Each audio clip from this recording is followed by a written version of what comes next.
Hi, everyone. I'm Frank Mallicoat. I'm a news anchor for KTVU Fox 2 here in the San Francisco Bay Area. My guest is a recovering addict and alcoholic and now life coach, also an author who's here to talk about coping with addictions as we navigate our COVID-19 world. We all need a little help. Let's say hi to Adam Japlin. Adam, how are you?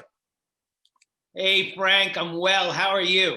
I'm good. I'm good. I think this is timely. You came out with a book in March, right when this all hit, called Lotsaholic, which tells me you get addicted to just about everything.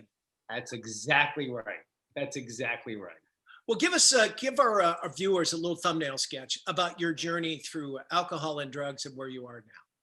Oh, yeah, absolutely. So July 14th, 2006 is my sobriety day. It's near and dear to my heart. And that was the day that I surrendered and went to rehab.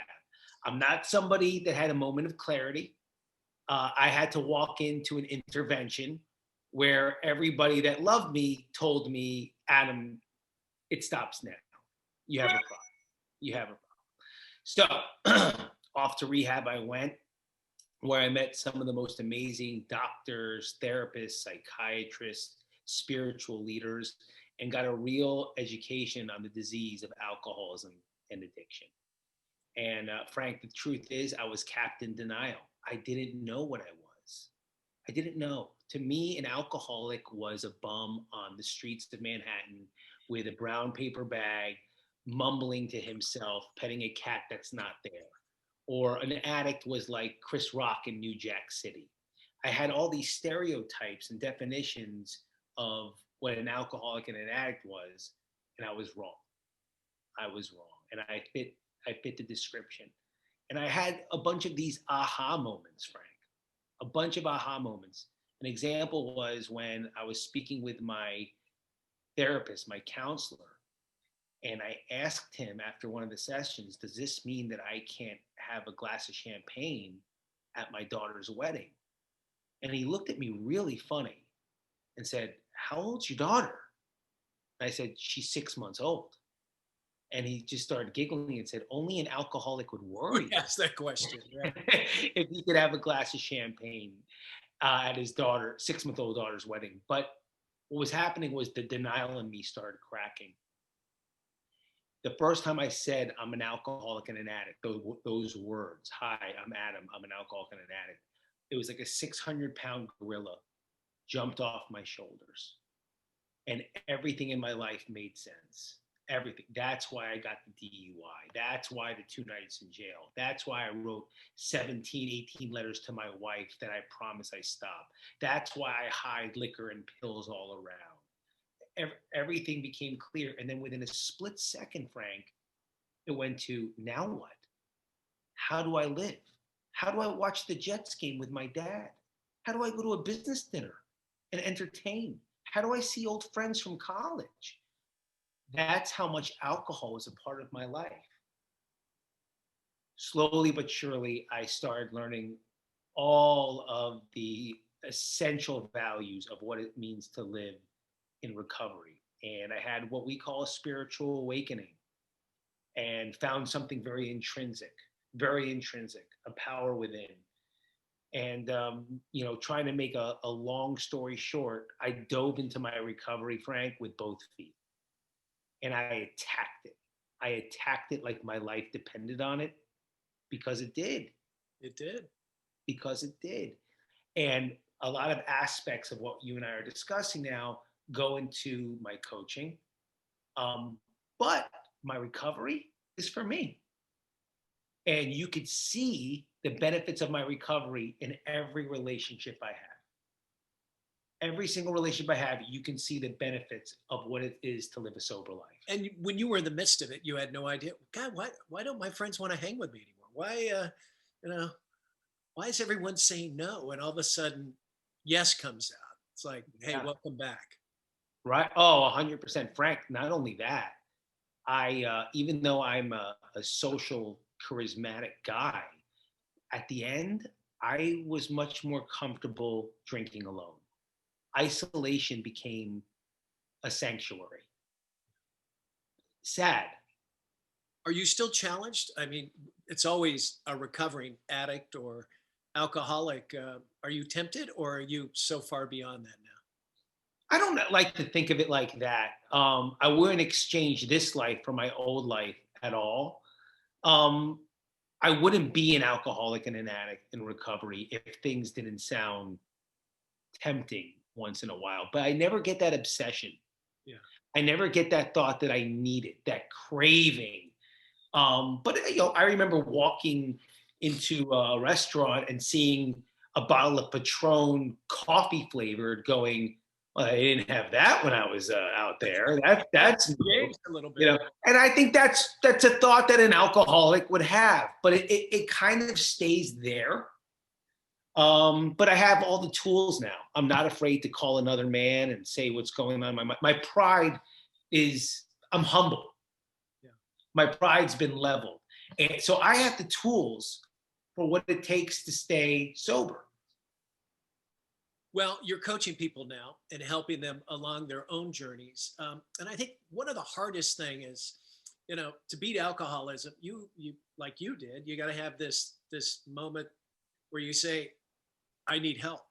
And a lot Yeah, of people are afraid to ask for help. They think it's a sign of weakness in our society, but it's not. It's the first step towards recovery, don't you think?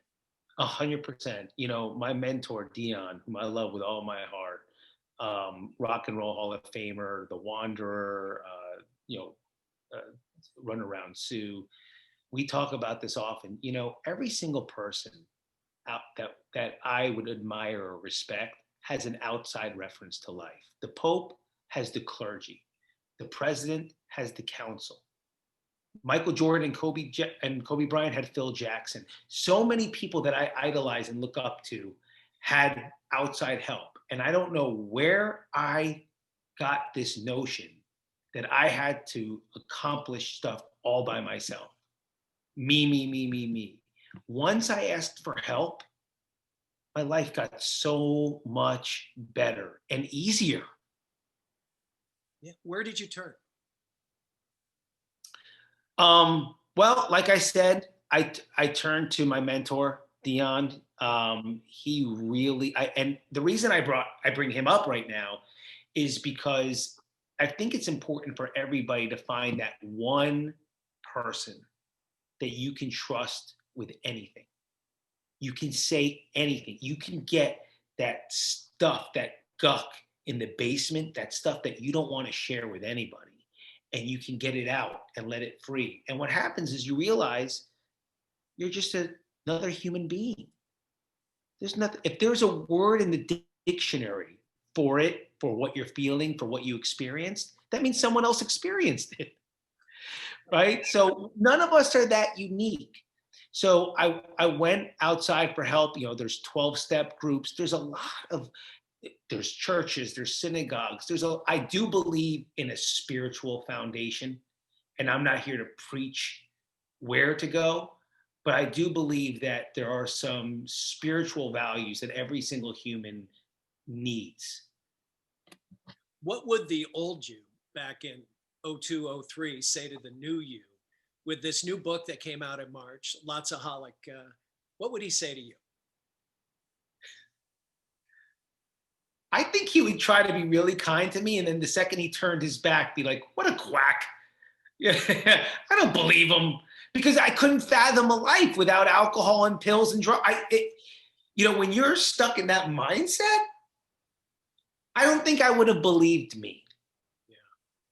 I think I would have been charismatic, polite. Well, look at you, older Adam. Good for you. And I would have turned my back and been like, what does he know? And go get a nice Patron margarita. And that would, That's denial. yeah. That's denial. And you were stuck in it for how long? Oh, Frank. It's a very good question. I think, like muscles, it got bigger and stronger over time. I think I really knew there was a problem with how extreme my drinking was right towards the end of college. But it took me to so it took me 11 more years to really drill that idea home Yeah. that something's not right. Alcoholics are not quick learners, that's for sure. You know? Try, fail, try, fail, try, fail. And Yeah. Yeah, I knew something was wrong, and I just give me like 11 more years to fine tune and really make sure that I fit the picture everyone's painting. well, let's bring it home to COVID now because a lot of people are self-medicating. They're depressed. Some have lost jobs. They can't pay their rent. Um, families on top of them. They're teaching kids. They've turned to booze and pills. What advice do you give those folks now? Ooh. So I love what you said. One is, if you have the courage, please ask for help. Please. There's a big difference between having some serious unhealthy dependencies and crossing that line and becoming an actual alcoholic or addict. So the earlier you can catch this, the better. Now, a lot of people are like me. They don't have the courage, or they're in so much denial. They think tomorrow, tomorrow. Kick I'll the do can. it. Right. I'll do it tomorrow. So if the family members are really starting to get worried, the first thing I beg of them is to have healthy communication with one another, because you need everybody on the same side. If Adam's sick, the sister thinks so, the mom thinks so, but the dad doesn't think so, and the wife doesn't think so, this isn't going to go well. So everybody needs to be on the same team, because it's going to help disarm the alcoholic and the addict. Or maybe not that extreme. Maybe somebody just suffering from a mild depression, from some unhealthy dependencies. But still, it takes, I think maybe that's one of the greatest lessons COVID taught all of us. It it takes a team. Mm, We're in this together. There's no place on the planet this hasn't affected. We're in this together. yeah, we are. And Yeah. I think it's important to point out too that, I mean, your journey was over 10 years. Others, it can be a lifetime. You could be in your 60s and drink, for 40 years. But it's never too late No. to turn. Never. Some people, I think, get into this world, or even if it's just 6 months, oh no, that's all right. It's never too late to make a change for the good. That's a great title for a book. Well, maybe That's a great title for book a number book. 2. Hey, you just got royalties. There you But, go. I couldn't agree anymore. I mean, that I can't even add to that. I can't. That's how beautiful what you said is. There's always hope. It's never too late. Talk about how cathartic it was to write Lots of Holic and know that you're actually, reaching a lot of people out there and hopefully changing some minds and changing some lives around. Frank, it was a healing that I don't think I can actually articulate. One of the feelings I had writing this book was, it's difficult. I'm going to try to find the words. I felt very privileged for what I was learning. And it confused me greatly that I was so blessed that I'm an alcoholic and an addict to learn these universal, human, spiritual lessons. One I always give is, I remember being taught, make the proper face with the proper emotion. That sounds very simple, right? But I was full of it. So I would smile, wave, wink, life of the party, and I was dying inside. Yeah. If I'm sad, show I'm sad. If I'm happy, show I'm happy. Little things like that should be taught to children. How I was taught how sharing, when you share what's really going on inside of you, it cuts it in half. In 2011, the University of Chicago did a study to prove it with kids that were taking tests. This, Exhibit A, They shared what was going on, the fears before the test. This is how I feel. This is what's going on. I have anxiety. Exhibit B, test group B, they didn't share. Exhibit A killed the test because they let it out. Let it out. Yeah. They let it out. Now, these are things that if I learned what my story was, that I have a story, there are parts of my life that created Adam Japlin. Right. I was raised in New Jersey, if somebody asked me, hey, Adam, what's your story? It sounded offensive. What's my story? What's your story? You are from Jersey. I can tell. But I realized I have a story. I have a birthplace. I have insecurities from my childhood. I have fears from my teenage years. I have things that happened to me in college. I have positive and negative traits that happened to me in business. I didn't know that it took years to create this person. I didn't even know who I was. And I get to learn all of this stuff because I have a drinking problem. So that inspired me to put pen to paper, hit the keyboard, and try to give everybody else on the planet these lessons that I got to learn, because not everybody can fork over the dough to go to rehab. Right. It's not cheap. It's not cheap. It's not cheap. And you can't do a week. You got to go for a month where you get it out of your system and you learn your lessons and you become a family. I would think. By the way, thank you for saying that, right? It's not a week. It takes a month. As in, who else gets to say, time out, I'm leaving for 30 days to get better? I felt privileged. And I felt like it wasn't fair to so many other people that are suffering or have a loved one that's suffering that didn't. All I had to do was abuse alcohol and drugs to get this. It just gave me what I would call a calling. It was a calling. And how is life now? How old's your daughter? Right. I grew up with her. She's 14 years old. She's 15. She'll Not be 15. married yet. Right. She's not married. She'll be 15 in December, and I'll be sober 15 years in December. And it's like we grew up together. Right. Right. I have a son that is just larger than life. My life is sweet, Frank. It's sweet. You would have a diabetic coma. It's sweet, but I'm grateful. I try to remain humble. I try to stay in my lane and not act like a know-it-all on all subjects. And I really, really care for other people, which I thought was my greatest weakness, and it became my greatest strength. Yeah. I care so much. Well, in closing, you've said it before, but if someone's watched this entire interview and they're may have an issue, yeah, throw them a bone. What would you say? There's always hope. There's always hope. What was the line that you said? What's the book we're gonna write? It's never too late. Never too late, right? Yeah.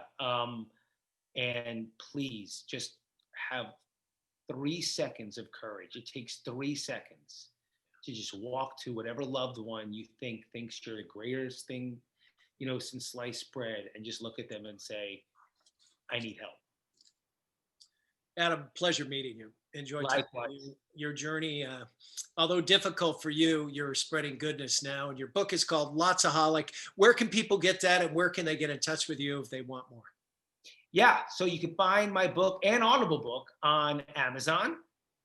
It's also on iTunes. You can find me at Adam Japlin anywhere. AdamJaplin.com, Instagram at Adam Japlin, Facebook at Adam Japlin. Try to make it really easy. That's it. Adam Japlin. I'm Frank Mallicoat. Adam, thanks for telling your story, and we wish you nothing but the best. Thanks, Frank. Thanks for having me on. If you'd like more information, you can go to newsnowfox.com as well. Have a great day, everybody.